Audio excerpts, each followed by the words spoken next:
The people who aren't getting better, maybe they're drinking for different reasons than people who respond well to naltrexone.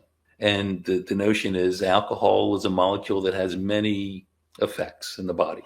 And for some people, it seems to produce a euphoria, an increased energy, um, probably related to effects with increasing endorphin levels in the brain, which in turn increases dopamine, leading to that impaired control, where that strong desire where you want to keep drinking after you have a couple of drinks.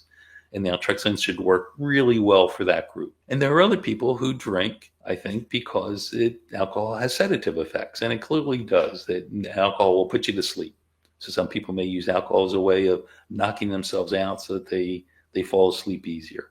Or they might use alcohol as a way of sort of blunting their emotional response. That, some people with like social anxiety, if they have a couple of drinks, instead of worrying about how other people are evaluating them, they sort of turn off that part of the brain. And it's interesting. If you look at the sedative effects of alcohol, it seems to affect the thinking part of the brain sooner than the more emotional part of the brain. And so some people drink alcohol because it disinhibits their expression of emotions. And you probably know some examples of people that when they're not drinking, they're pretty emotionally constrained. But after a couple of drinks, then they let it all out. They start laughing and crying and expressing all kinds of emotions. And the alcohol is useful for that. And it's actually a sedative effect of alcohol because it takes away the inhibition that another part of the brain is putting